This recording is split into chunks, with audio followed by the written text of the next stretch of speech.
Now I'm moving on to child sexual abuse. As you recall, the two topics today are child sexual abuse and self-regulation. And as much as I can, I will integrate the two. In other words, when I talk about different aspects of child sexual abuse, there may be places where I can illustrate some points using concepts from self-regulation. So what I'm doing here is I'm looking at a PowerPoint that I prepared. So I'll be looking down to see that, but basically I'll be giving you what I would have given you in class.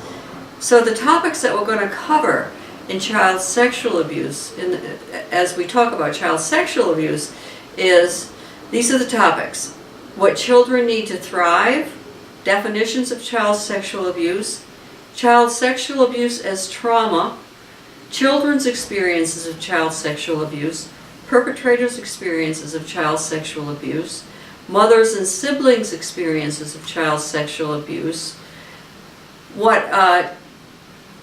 So those are the topics. Sorry, I thought I had more on the next page, but I didn't.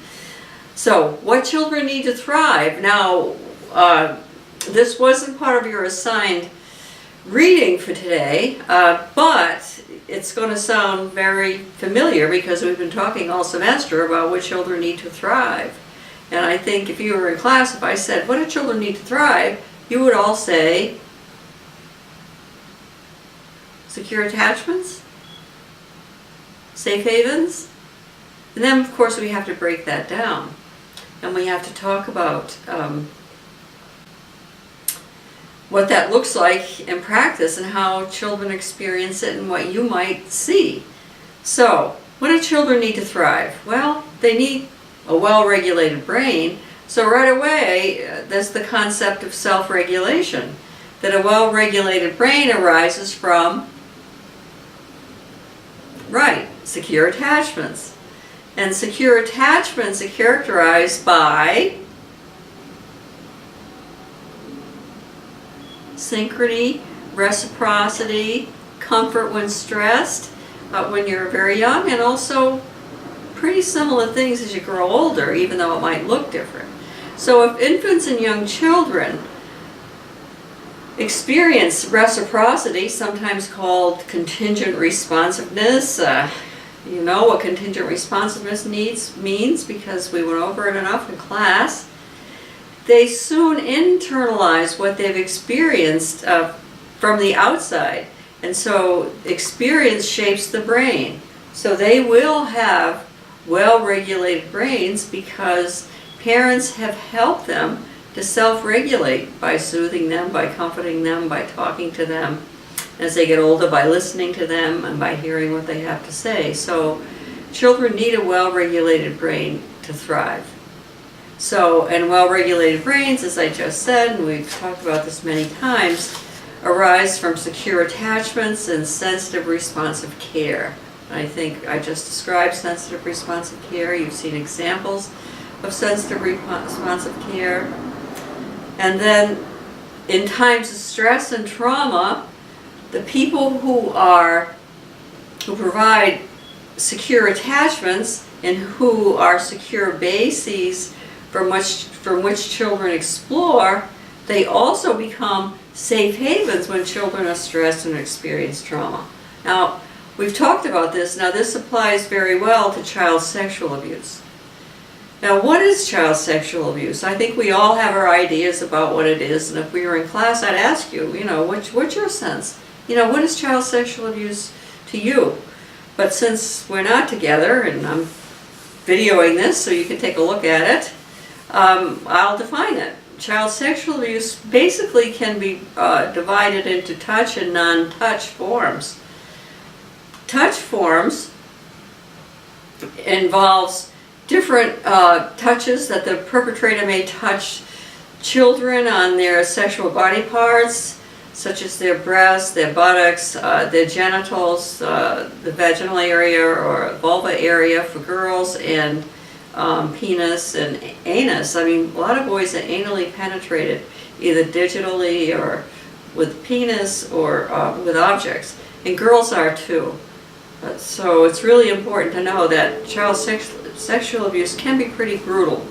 It can also be not so brutal, and so when perpetrators think that they're not ripping the kid's genitals or anus, that they're being gentle. They really do think this, that they're not like the other guys who, do physical damage. They don't do physical damage. So it's that kind of touch of the child, or it can be the child being forced to touch various body parts of perpetrators, and it can be some perpetrators prefer to be masturbated by the children by hand. Others like fellatio, and fellatio means using the mouth and tongue to stimulate the penis.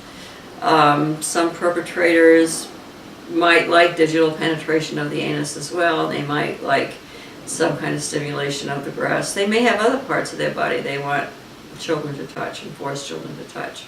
So that's touch sexual abuse. Non-touch sexual abuse is very uncomfortable for children as well, because what happens is the perpetrators may not touch them, although some children experience both touch and non-touch sexual abuse. Non-touch in general means that somebody in the child's life, and it can be more than one person, treats them like sexual objects. They'll look at them with sexual longing. They may have erections in front of the child. They may even masturbate and ejaculate in front of the child, but they don't touch the child. They may show child pornographic pictures and get aroused and masturbate. And sometimes they'll use pornographic pictures to think that they're stimulating the children, so the children will get sexually aroused and the children will really want to have sex with them. There was one boy whose father did that with him. They would go on camping trips, and the father would bring Playboy magazines with them, and then at night when they were in the tent, in their sleeping bags, the father would show the son, 13-year-old son, pictures from Playboy, and then he'd slap and hit the kid when the kid didn't get aroused by looking at those pictures. So there are other forms of child sexual abuse too, like engaging children in sex trafficking, dressing them up like little dolls and parading them around in front of other people so other people can sexualize them. They can take pictures of children in various poses. It can be fully clothed, but sexualized posing, or it can be naked posing. They can have kids perform sexual acts on other kids, girls on girls, boys on boys, boys on girls, girls on boys, kids with animals. I mean, you name it. And people exploit children sexually through various photography. It can be photography, it can be video. I just read this morning about this new program where you can impose anybody's face on a video. So you can have a boy who you don't want to identify, but you want to sell the porn, because people make a lot of money off of this pornographic films.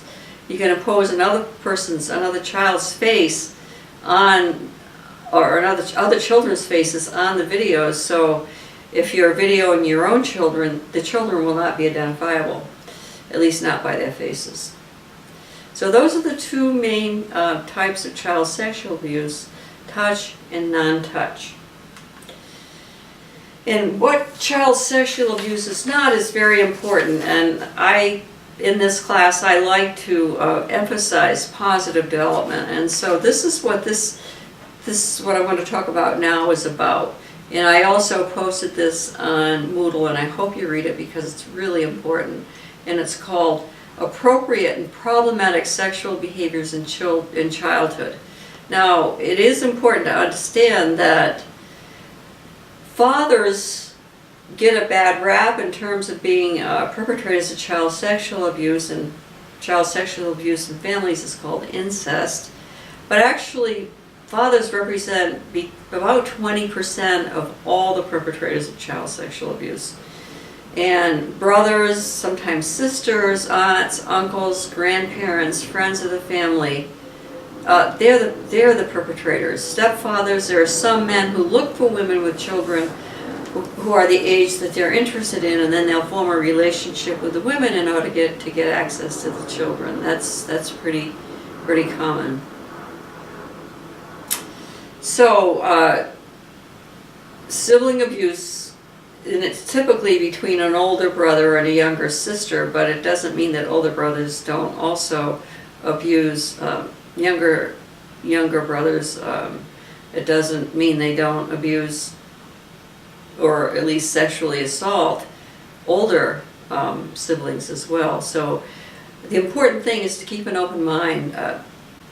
People who you wouldn't expect to be sexually aggressive or sexually abusive are, and you certainly don't expect beautiful children to be sexual abusers, but they can be.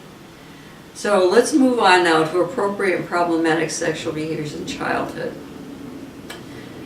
Children's sexuality develops over time, and the kind of sexuality they have when they're toddlers is quite different from the sexuality that we as adults have. As toddlers, we think in concrete ways, and so our understanding of sexuality is concrete. So children will look at their genitals and the genitals of other kids, and they'll wonder, what are they for? Why are they different? What do you do with them? And so very often they will experiment with each other to see, how does yours feel? What does yours look like? I mean, they're just very curious. And this kind of curiosity is actually developmentally appropriate. And so if you find two children who are looking at each other's genitals and just chatting about it and being kind of like, gee, yours looks different from mine, or yours is the same as mine if it's kids of the same gender. So you just say, hey, I can see you're curious about your sexual body parts, and why don't you get dressed and we'll sit down and have a chat. And hopefully there'll be ways you can show them, through pictures, or maybe there might be some videos, although I don't know of any. But certainly there would be some good books that you could use with children, and if I had thought about it, I would have told you what some of them are. But Jan Hinman has a very good book, and I can't remember the title because I didn't realize I was going to be talking about that. But Jan Hinman's book, and when we get back to class, we'll be talking about child sexual abuse again, and I will give you more detail about really good books to use with children that children tend to like. So parents and other care providers help children understand what's appropriate and what's not. And most kids just kind of learn it. I'm not sure how they learn it, but it's probably because they're watching how their parents interact and how other people interact. So they will learn appropriate and inappropriate behaviors, but it's also important for us as adults to talk to them about it.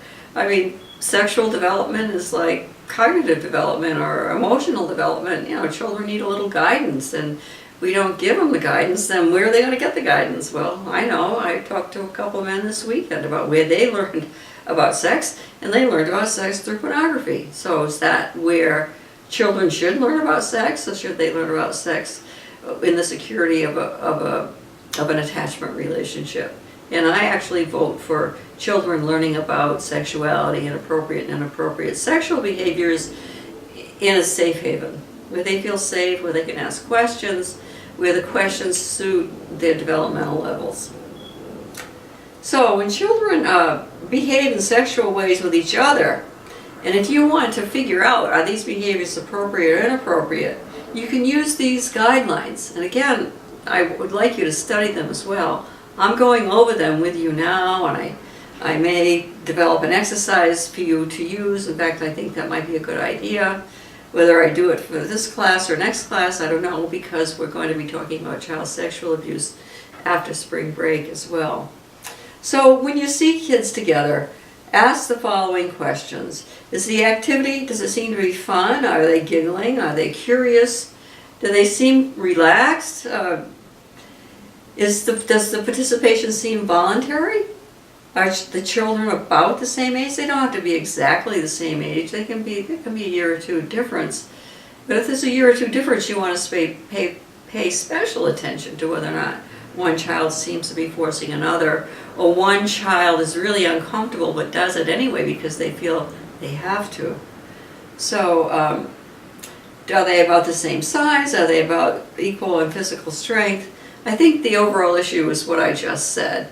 Do both children participate voluntarily? Is one child forcing another, or is one child kind of trying to please another or comply for various reasons? And sometimes it is out of fear and afraid to displease somebody else. So you need to make a quick assessment. Do they have about the same social status? Does one have some sort of power over another, such as one being more popular or another being the kind of kid that people pick on? So if you have the so-called popular kid being sexual with a child who's not so popular, you might want to wonder if there's some degree of coercion there, even if the more popular kid doesn't intend it. And I think you need to understand that sometimes children will comply and not really want to participate, but the child who's equal in many ways won't necessarily realize that. So you want to be very careful about getting angry and punishing kids when you see them in these doing these things.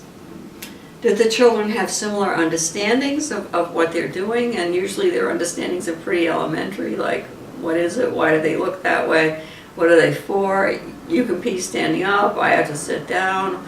Oh, I do pee standing up and it's fun, even though girls are supposed to sit down. I mean, there are all kinds of things that kids will say, and they'll laugh about it and think it's funny in some ways. Is one of the children incapacitated, such as sick, drugs, or asleep, or somehow has a disability that doesn't permit them to say, I don't want this, or it doesn't permit them to move away? And people with especially physical disabilities and speech difficulties often are abused in larger numbers than kids who don't have these disabilities. It's really hard for me to even think about that. And it's not necessarily that other children put them at risk, but it's often adults who are taking care of them who take advantage of kids with physical disabilities. Another thing you want to look at in terms of children's sexual behaviors with each other is the sexual activity gentle and not hurtful. For example, a stick in the anus is hurtful. And I did have kids in my caseload who did do this to another kid. And it was the three kids are about the same age. And the two who were the aggressors had higher status, and the one who was aggressed against, they had picked on in other ways. And so just one day they decided to stick a stick in the kid's anus. Such behaviors require limit setting, so you'd get the kids to tell them to stop. You'd sit down and you would treat them in many ways the way you treat a child who hit a kid with a stick. You might talk to them together, you might talk to them separately, you might do both, but it's really important for the children who are aggressive to realize that this kind of aggression hurts other kids. And you can ask them, do you know what I mean by hurt? And then you can ask them, have you ever been hurt? Well, do you want to make other people feel that way? I mean, there are various ways you deal with it. You try to help the kids develop some sort of understanding that other people are human beings just like them. Again, I'm starting to interview perpetrators of child sexual abuse, and I've seen that already, and I've done like 10 interviews maybe, and it's a theme that people who abuse other people sexually are not thinking about the other person. They're thinking about their own gratification.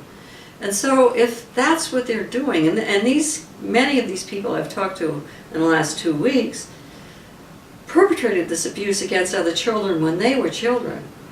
So it's really important to help kids think about other people as human beings having feelings, capacities to hurt. They have dreams and hopes just like them. But you can't sit there and lecture them. You have to figure out how to develop a rapport and how to help them understand. So you certainly want to help the kids not be sexually aggressive. But you have to pay attention to the effects of this on the children who have been aggressed against. So you want to talk to them too and sympathize with them and empathize with them. If they want to get angry, let them get angry. If they want to talk about what they'd like to do, let them say that, and gently implying that you know that they would never do it. It's really important to deal with survivors of child sexual abuse, whether it's adults or children, because sometimes kids who have been sexually abused go on to sexually abuse.